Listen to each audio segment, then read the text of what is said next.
Good morning to all. இது Friday morning. இன்றைக்கி ஒரு 5 மணிக்கெலாம் அலாரம் வச்சுட்டு எழுந்துட்டோம். ஏன்னா வந்து புது வீட்டுக்கு பால் காய்ச்ச போகிறோம். ஸோ அதனால தான் இவ்வளோ சீக்கிரமாக எழுந்திருக்கோம். நீங்கள் முன்னாடி உள்ள வீடியோஸ்லாம் நீங்கள் மேபி பார்த்துருந்தா தெரிஞ்சிருக்கும்.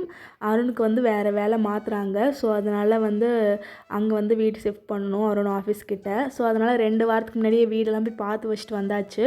அதோட வீடியோ கூட நாங்கள் அப்லோட் பண்ணியிருக்கோம். நீங்கள் வந்து செக் பண்ணி பாருங்கள். ஸோ அதனால் இன்றைக்கி வந்து பால் காய்ச்சலன்னு சொல்லிட்டு காலையில் எழுந்து எல்லாத்துக்கும் ரெடி பண்ணிகிட்டு இருந்தோம். திங்கக்கிழமையிலேருந்து புது ஆஃபீஸ்க்கு அவங்க போகணுமா. ஸோ அதனால் இன்றைக்கி பால் காய்ச்சலான்னு சொல்லிட்டு தான் ரெடி ஆகிட்டு இருந்தோம். காலையில் எழுந்து இது கோலம் போட்டுட்டு அதுக்கப்புறம் வந்து பாப்பாவை எழுப்பியாச்சு. இதில் பெரிய டாஸ்க்கு இவளை எழுப்புறது தான். எழவே மாட்டா. அது இவ்வளோ சீக்கிரம் எழவே மாட்டா. அப்புறம் ஊருக்கு போகிறோம் வண்டியில் போகிறோன்னு சொன்னோமா. ஸோ அதனால் வேகமாக எழுந்து வந்தாள். அதுக்கப்புறம் பாப்பா எடுத்துகிட்டு போயிட்டு ப்ரஷ் பண்ணி விட்டேன். அப்புறம் தான் குளிப்பாட்டி விட்டு அருண்கிட்ட கொடுத்துட்டேன். அவளுக்கு சுத்தமாக பிடிக்காது ப்ரஷ் பண்ணி விட்டுறது. வாய்க்குள்ளே ப்ரெஷ்ஷை விட்டாலும் என் கையை கடிச்சு விட்டுருவா. என்ன பண்ணுறது? ஆனால் வந்து பல்லெலாம் வளர்ந்துடுச்சுல, ப்ரஷ் பண்ணி தானே ஆகணும். ரொம்ப கஷ்டப்பட்டு தான் ப்ரஷ் பண்ணணும். இது ஒரு பெரிய டாஸ்க்கு. அவளை கிளப்புறது எனக்கு எப்பயுமே ஒரு பெரிய டாஸ்க்கு தான். அதுக்கப்புறம் ப்ரஷ் பண்ணி விட்டுட்டு குளிப்பாடி விட்டேன். கையோடு குளிப்பாடி விட்டுட்டு அருண்கிட்ட கொடுத்துட்டேன். அருண் தான் வந்து நேத்ராவெல்லாம் கிளப்பி விட்டாங்க, ட்ரெஸ்லாம் போட்டு விட்டுட்டு. அதனால் நான் மிச்சம் இருக்கிற வேலைலாம் இருந்ததா. ஸோ அதெல்லாம் நான் பார்க்க ஆரம்பிச்சிட்டேன். அப்புறம் வந்து அவங்களுக்கு நேத்ராவுக்கு வந்து கொஞ்சமாக பாலாத்தி கொடுத்துட்டு அது கூட அருண் தான் கொடுத்தாங்க. பாலாத்தி கொடுத்துட்டு நெக்ஸ்ட்டு வந்து பூஜை ஜாமெலாம் இருந்தது, அதெல்லாம் எடுத்து வச்சுட்டு இருந்தேன். பால் காய்ச்சறதுக்கு எடுத்துகிட்டு போகணும்ல. ஸோ அதெல்லாம் மறக்காமல் எடுத்து வச்சுட்டு இருந்தேன்.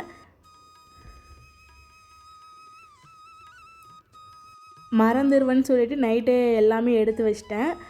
இருந்தாலும் வந்து இன்னொரு முறை செக் பண்ணிவிட்டு நெக்ஸ்ட் வந்து பூவெல்லாம் ஃப்ரிட்ஜில் வச்சுருந்தேன். அதெல்லாம் எடுத்து வெளில வச்சுட்டு அப்புறம் வந்து பேக் பண்ண ஸ்டார்ட் பண்ணியாச்சு. கண்டிப்பாக எதுவுமே மறக்காமல் எடுத்துகிட்டு போயிடணும். ஏன்னா ஆல்ரெடி எதனா ஒன்றுனா மறந்து போயிடுவேன். ஞாபகம் இருக்கும், ஆனால் எடுத்துகிட்டு போகிறதுக்குள்ளே மறந்து போயிடுவேன்னு சொல்லிவிட்டு எல்லாமே இன்றைக்கி அரேஞ்ச் பண்ணி எடுத்து வச்சிட்டேன் டேபிள் மேலே.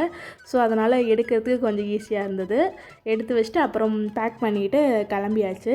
அதுக்கப்புறம் பாப்பாவுக்கு வந்து பாலும் ஆற்றிக்கிட்டேன். ஃப்ளாஸ்கில் ஊற்றி எடுத்துக்கிட்டேன். ஏன்னா எப்போ வருவோன்னு ரிட்டன் தெரியல, எவ்வளோ நேரம் ஆகணும். ஆனால் கொஞ்சம் சீக்கிரமாக தான் வரணும். திரும்பி வந்து அருண் வந்து ஆஃபீஸ் போகணும். ஸோ அதனால் பால் காய்ச்சிட்டு வரணும். இருந்தாலும் கொஞ்சமாக பால் ஃப்ளாஸ்கில் ஊற்றி எடுத்துக்கிட்டு அதையும் பேக் பண்ணி எடுத்துக்கிட்டேன். அதுக்கப்புறம் பாப்பாவும் ரெடி ஆகிட்டா. அப்புறம் கிளம்பியாச்சு. ஒரு 7 மணிக்கிட்ட இருந்தால் வீட்டிலேருந்து கிளம்பியிருந்தோம். 5 மணிக்கு எழுந்தோம். ஆனால் எல்லாமே பேக் பண்ணி குளித்து ரெடி ஆகிறதுக்கு 7 மணி ஆகிடுச்சு. 7 மணிக்கு தான் வீட்டிலேருந்து கிளம்பியிருந்தோம். இங்கேருந்து புது வீட்டுக்கு போகிறதுக்கு 1 மணி நேரம் ஆகும். அது புது வீடு இருக்கிற ஏரியா வந்து சந்தாபுரா. நாங்கள் இருக்கிறது வந்து சில்க் போர்டு. இங்கேருந்து ஆஃபீஸ்க்கு போகலான்னு தான் நினச்சோம் ஃபஸ்ட்டு வேலை கிடச்சிருந்தப்போ. ஆனால் வந்து ட்ராவலிங்கு அது மாதிரி ஆஃபீஸ் டைமில் ரொம்ப க்ரௌடாக இருக்கும், டிராஃபிக்காக இருக்கும். ஸோ அதனால் டைம் ரொம்ப சீக்கிரமாக கிளம்ப வேண்டியது இருக்கும். அதுமாதிரி பெட்ரோலும் ஆகும், 1 மணி நேரம் ஆகும்ல. ஸோ அதனால் எதுக்குன்னு சொல்லிட்டு தான் இங்கேயே வீடு செட் பண்ணிக்கலான்னு சொல்லிட்டு செட் பண்ணியாச்சு. அப்புறம் பால் வாங்குறதுக்கு மறந்துட்டேன். நைட்டே வாங்கி வைக்கலான்னு நினச்சேன், ஆனால் மறந்துட்டேன். சரின்னு சொல்லிட்டு பாலும் வாங்கிட்டு கிளம்பியாச்சு. கரெக்டாக ஒரு 8 மணிக்கு வந்து புது வீட்டுக்கு ரீச் ஆகிட்டோம். ஒரு 7 மணிக்கு கிளம்புனோமா, கரெக்டாக 8 மணிக்கு வந்தாச்சு. 1 மணி நேரம் கரெக்டாக ட்ராவல் ஆச்சு. வீடு வந்து கிரவுண்ட் ஃப்ளோராக தான் எங்களுக்கு. அதனால ரொம்ப சந்தோஷம். ஏன்னா ஏறி இறங்குறது ரொம்ப கஷ்டம். நாங்கள் ஆல்ரெடி ஒரு 4 வீடு மாற்றிருக்கோம். அது எல்லாமே வந்து மேலே 3rd இல்லை 2nd அப்படி தான் கிடைக்கும். இதுதான் ஃபஸ்ட் டைம் கிரவுண்ட் ஃப்ளோர் கிடச்சிருக்கு.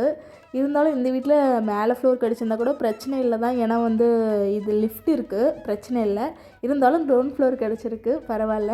அதுக்கப்புறம் வீட்டுக்குள்ளே வந்ததும் அடுத்த வேலை வந்து பூஜை ஜாமாக்கெலாம் மஞ்சள் குங்குமம்லாம் எடுத்து வச்சிட்டேன். ஏன்னா டைம் ஆகிடுச்சி, சீக்கிரம் நல்ல நேரத்துக்குள்ளே பால் காய்ச்சணும்ல. ஸோ அதனால தான். அதுக்கப்புறம் சாமி ஃபோட்டோவுக்கு அதெல்லாம் போட்டு வச்சு அப்புறம் அரேஞ்ச் பண்ணியாச்சு. அப்புறம் வந்து மஞ்சள் இருந்ததா, அதில் வந்து புளியார் கூட பிடிச்சி வச்சுட்டேன். வீடு குடி போடுற இந்த மாதிரி விசேஷம் இருந்தால் கண்டிப்பாக வந்து புளியார் பிடிச்சி வைக்கணுமா. எனக்கு தெரியாது, எனக்கே எங்கள் அத்தை தான் சொன்னாங்க, எனக்கு தெரியவே தெரியாது. அதுக்கப்புறம் புளியார் பிடிச்சி வச்சுட்டு அதுக்கப்புறம் வந்து அருகம்புல் வைக்கலான்னு நினச்சேன். பட் அருகம்புல்லாம் இங்கே கிடைக்கல. ஸோ அதெல்லாம் நார்மலாக மஞ்சளில் புளியார் மட்டும் பிடிச்சி வச்சுக்கிட்டேன். அதுக்கப்புறம் சாமி ரூமில் வந்து ஃபோட்டோஸு விளக்கெல்லாம் எடுத்து வச்சுட்டு அப்புறம் இலை போட்டாச்சு. இலை போட்டு அதுக்கப்புறம் நேத்ராவை கையில் பிடிக்க முடியல. ஏன்னா இலையை போய் பிக்க பார்க்குறா, அங்கே உள்ள விளக்கெல்லாம் எடுக்கிறா. ஏன்னா கீழேயே இருக்கா. ஸோ அதனால் அவள் சேட்டை தாங்க முடியல. அதுக்கப்புறம் அது கூட வந்து ஃப்ரூட்ஸ் வச்சுட்டு அதுக்கப்புறம் ஒரு பவுல் ஃபுல்லாக வந்து உப்பு, கல்லுப்பு வைக்கணும். அதுக்கப்புறம் ஒரு கப் அரிசி, ஒரு கப் வந்து பருப்பு, இது 3ம் கண்டிப்பாக வைக்கணும். நீங்கள் வீடு குடி போகிற மாதிரி இருந்தால் இதை 3 வச்சு தான் படைக்கணும். அதுக்கப்புறம் விளக்கெல்லாம் அரேஞ்ச் பண்ணி வச்சுட்டேன். அப்புறம் வந்து இண்டக்ஷன் அடுப்பு எடுத்துகிட்டு வந்திருந்தேன். ஸோ இது இருக்கிறதால ஈஸி, பால் காய்ச்சறதுக்கு எங்கே வேணால் கையில் தூக்கிட்டு போயிடலாம். ஸோ அதுக்கெல்லாம் வந்து குங்குமம் பொட்டெல்லாம் வச்சுட்டு அப்புறம் பால் காய்ச்சுற பாத்திரம் இருக்குல்ல அதுக்கும் குங்குமம் பொட்டு வச்சுட்டு அதுக்கப்புறம் தான் பால் ஊற்றியாச்சு. பால் ஊற்றி அப்புறம் அடுப்பில் வச்சாச்சு. ஆக்சுவலாக இந்த பால் இருக்குல்ல பொங்கி வரும்போது வந்து ரைட் சைடில் பொங்கி வரணுமா, அப்போ தான் வந்து நல்லது நடக்குமா அந்த வீட்டில் அப்படின்னு என் ஃப்ரெண்டு சொன்னாங்க. எனக்கு தெரியாது, பட் இதெல்லாம் நம்புறதில்ல. இருந்தாலும் கொஞ்சம் ஒரு நம்பிக்கை அவங்க சொன்னால. ஸோ அதனால் எந்த பக்கம் பொங்குதுன்னு பார்க்கலான்னு பார்த்தேன். எனக்கு வந்து கரெக்டாக ரைட் சைடு தான் பொங்குச்சு. நல்லது நடக்குன்னு சொன்னால் பார்க்கலாம் என்னான்னு சொல்லிட்டு அதுக்கப்புறம் பால் பொங்கினதும் அதை ஆஃப் பண்ணிவிட்டு நெக்ஸ்ட்டு வந்து விளக்கேற்றி வச்சிட்டேன். விளக்கேற்றிட்டு அப்புறம் பால் இருக்குல்ல அதை காய்ச்சதை எடுத்து வந்து சாமிக்கிட்ட வச்சுட்டு நெக்ஸ்ட்டு வந்து பூஜை பண்ண ஸ்டார்ட் பண்ணியாச்சு. பூஜை வந்து அருண் தான் பண்ணியிருந்தாங்க. சாமிக்கு பூஜைலாம் பண்ணதுக்கப்புறம் அப்புறம் சாமி கும்பிட்டுட்டு நெக்ஸ்ட்டு வந்து வீடை வந்து ஃபுல் வீடியோ எடுத்திருந்தேன்.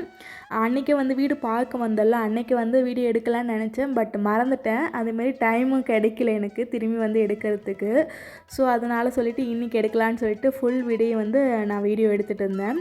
ஃபஸ்ட்டு வந்து இது என்ட்ரன்ஸு, இதுக்குள்ளே இப்படியே வந்தால் என்ட்ரன்ஸு, இதுக்குள்ளே வந்து எதுக்கே வந்து சாமி ரூம் கொடுத்துருக்காங்க. ஹாலில் ஒரு பெரிய விண்டோ, அதுக்கப்புறம் ஸ்ட்ரெயிட்டாக உள்ளே வந்தால் வந்து கிச்சன், அங்கே ஒரு பெரிய ஜன்னல் கொடுத்துருக்காங்க. அதேமாரி வந்து செல்ஃப்லாம் நிறைய இல்லை, பட் வாங்கணும் பார்க்கலாம். அதுக்கப்புறம் வந்து இப்படி வந்தால் இங்கே வந்து பாத்ரூம், அங்கே வந்து வாஷிங் மிஷின் வைக்கிற ஏரியா கொடுத்துருக்காங்க. இது ஹால், இது ஃபுல்லாக ஹாலு. அதுக்கப்புறம் அதுக்கு ஆப்போசிட்லேயே வந்து கிச்சன் பக்கம் இந்த பக்கமே வந்து ரூம் கொடுத்துருக்காங்க. அங்கே வந்து ஒரு பெரிய வார்ட்ரோபு, அவ்வளோதான். அதுக்கப்புறம் ஒரு விண்டோ கொடுத்துருப்பாங்க, அவ்வளோதான். இவ்வளோ தான் வந்து வீடு. அதுக்கப்புறம் அப்படியே ஸ்ட்ரெயிட்டாக வெளில வந்தீங்கன்னா வச்சுக்கோங்களேன், அங்கே வந்து பார்க்கிங் ஏரியா கொடுத்துருப்பாங்க. நம்ம வேணால் வண்டி பார்க் பண்ணிக்கலாம். அதுக்கு வந்து ரைட் சைடில் வந்து லிஃப்ட் கொடுத்துருக்காங்க மேலே போகிறதுக்கு. துணியெல்லாம் காய வைக்க கண்டிப்பாக மேலே தான் போகணும் போல் இருக்குது. சரி மேலெலாம் எப்படி இருக்குதுன்னு சொல்லி பார்க்கலான்னு சொல்லிட்டு நானும் அருணும் மேலே போய் பார்த்துட்டு இருந்தோம். 5th ஃப்ளோர் தான் வந்து 5th 6th ஃப்ளோர் தான் வந்து மேலே மொட்டை மாடி இருக்குது.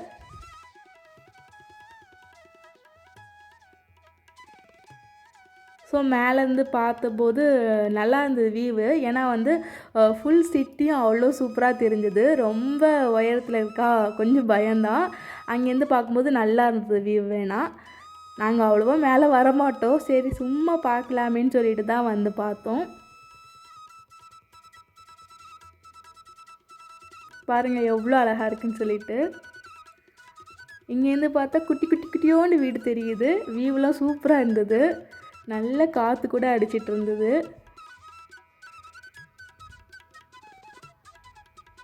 வீடெல்லாம் அப்படியே பொட்டி பொட்டியாக பாக்ஸாக இருந்தது பார்க்குறதுக்கு. அதுக்கப்புறம் அதுக்கு மேலே ஒரு மாடி இருந்தது, மேலே ஏறி போகிற மாதிரி. அதில் வந்து வாட்டர் டேங்க்கு, அதுக்கப்புறம் டிஷ் இருக்குல்ல, டிவி டிஷ், அதெல்லாம் ஃபிட் பண்ணி வச்சுருந்தாங்க. டிஷ்ஷெல்லாம் கூட நிறையா இருந்தது. நாங்கள் ஃபஸ்ட் டைம் வர்றது இதே மாதிரி 5th ஃப்ளோர்லாம். நாங்கள் வந்து ஒரு தேர்டு ஃப்ளோர் இருக்கிற வீட்டில் தான் இது நாள் வரைக்கும் இருந்திருக்கோம். இது கொஞ்சம் பிரம்மாண்டமாக இருந்தது, ஏன்னா மேலேருந்து பார்க்கும்போது ரொம்ப பயமாக இருந்தது. அதுக்கப்புறம் வீடெல்லாம் பார்த்துட்டு நெக்ஸ்ட்டு வீடை லாக் பண்ணிவிட்டு கீ வாங்கிட்டு திரும்பி வீட்டுக்கு கிளம்பியாச்சு. ஏன்னா வந்து அருண் வந்து ஆஃபீஸ் போகணும். இன்றைக்கி வந்து அருணுக்கு சென்ட் ஆஃப். அருணுக்கு ஆஃபீஸ்லேயே தான் கடைசி நாள். ஸோ அதனால் ஆஃபீஸ் கண்டிப்பாக போய் தான் ஆகணும். ஸோ மார்னிங் மட்டும் ஒரு கடையில் பிரேக்ஃபாஸ்ட் மட்டும் சாப்பிட்டுக்கிட்டேன். லஞ்ச் இன்றைக்கி செய்யலை, ஏன்னா வந்து அருண் ஆஃபீஸ்லேயே வந்து அரேஞ்ச் பண்ணியிருந்தாங்க அருணுக்காக.